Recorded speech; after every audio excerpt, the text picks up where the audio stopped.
Neighbours say the blast made them spring out of their chairs, it was so loud. They claim they hear trees coming down in this area all the time, but this was on another level, being heard miles away. Now the point of impact was a home right behind me here. Each of these contains 2 4-milligram nasal sprays. If you see someone overdosing, grab one of the sprays and shoot it up their nose. Now, no one at the school sustained injuries, but there was one Rockford police officer involved in a car crash while responding to the incident. The students got out of the school around 10 a.m. after spending about an hour and a half in lockdown. Mike, local police are all around this area in the 1600 block of 4th Avenue.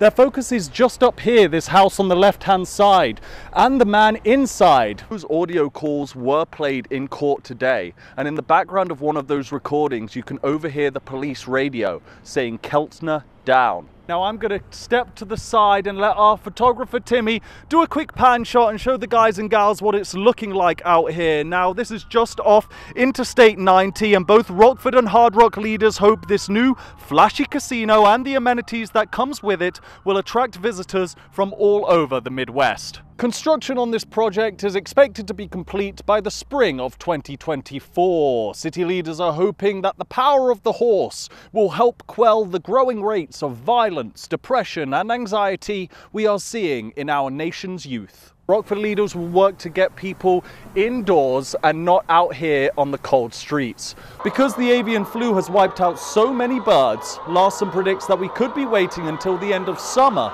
before prices return to normal. 164 teams comprised of 10 to 25 skaters, staying in 83 hotels around the region with an estimated economic impact of $2.9 million. And some of those teams are from our area.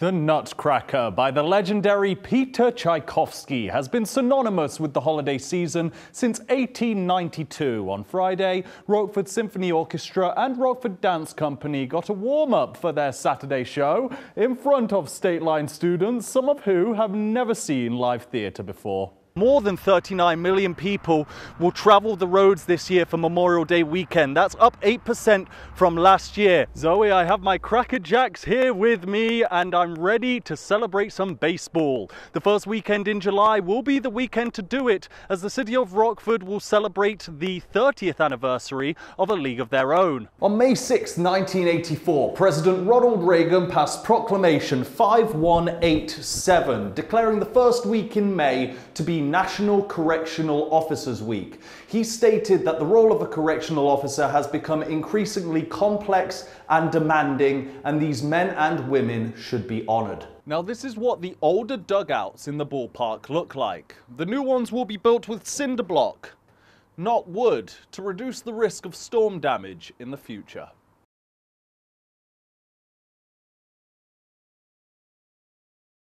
A loving mother, grandmother, friend. 63-year-old Peggy Anderson is described as a shining light for her family and her community. Her brother-in-law Keith says her death leaves a hole in the hearts of everyone she touched. How do you explain to someone who's 9 and 5 that grandma's not picking them up today? Anderson was shot outside Pinnan's Foods on North Court Street when she went to leave the building. 40-year-old William Jones is charged with her death. We want to make sure that our voices are heard as a family unit, that this was wrong, and we are not going to stand by and not have people know what has happened to us. Her children and her grandchildren are devastated, as is the community. The community set up a GoFundMe to ease the financial burdens like funeral costs.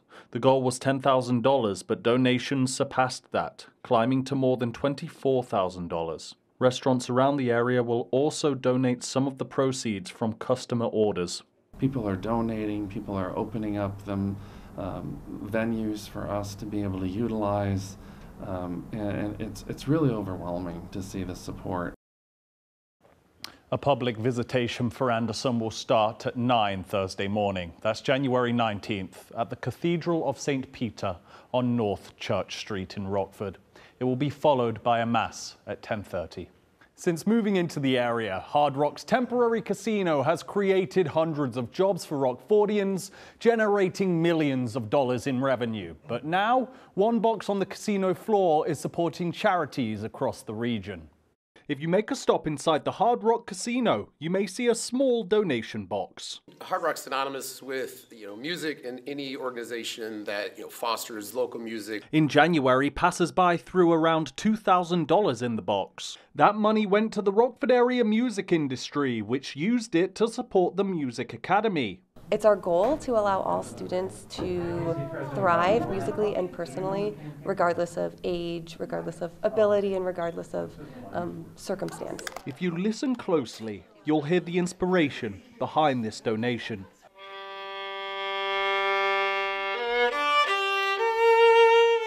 It's just so fun, and the people that are in the community are so amazing to work with. This is Sarah Pearl Anderson, a student with Auburn High School.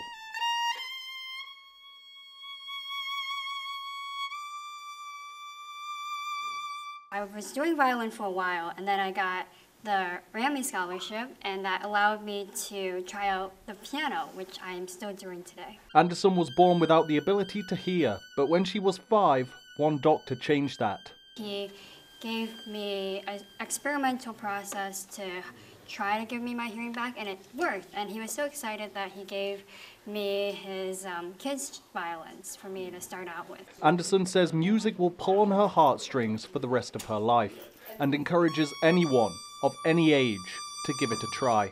To people that think that they didn't start early enough, there's always a community for someone out there. So, it doesn't really matter what your background is. You can just kind of come right in. Anderson says she plans on graduating Auburn and double majoring in both music and another concentration in college, forever keeping her violin close by. A day after ice storms hit the state line, sending thousands of people into the dark, crews work frantically to turn the power back on. 23 News reporter Conor Hollingsworth talks with people trying to find a bright spot while waiting for their lights to shine again. Nothing. The light switch works, but the power doesn't. This is the case in many homes across the state line. In Cherry Valley, a downed line cut the power off to this neighborhood. I'm trying to find a generator right now just to have power for the fridge. We're on a well, so we can't even use water right now. Here in northwest Rockford, a couple of residents tell me that the entire block is without power. Now, they've gotten in contact with ComEd, who have told them they could be waiting until at least Saturday for power to be restored. I have a fire in the fireplace, and I'm mostly lying down in front of the fire, slept in a sleeping bag. Everything's okay. The power just went out. Luckily, I had a few candles already lit at my desk, but it was, I did a Zoom by candlelight. I had a hotspot on my phone. Rockford resident Joy Thomas and her husband Vinny are some of those who might not have power back until the weekend. She says she's not so worried for herself, but for her elderly neighbors. Vinny went and helped the ladies manually open their garages so they could at least get their cars and go, run to the store if they need to. ComEd says its crews will focus on the critical areas first. CEO Gil Quinonez says it's an all-hands-on-deck situation. We are doing everything we can, and we are working 24/7 because we understand the criticality of having electricity. Working for you in Rockford, Conor Hollingsworth, 23 News. Quinonez says the company has 740 crews in the area, totaling to more than 1,700 workers altogether. They're also in the process of bringing in another 900 workers to help with that restoration process.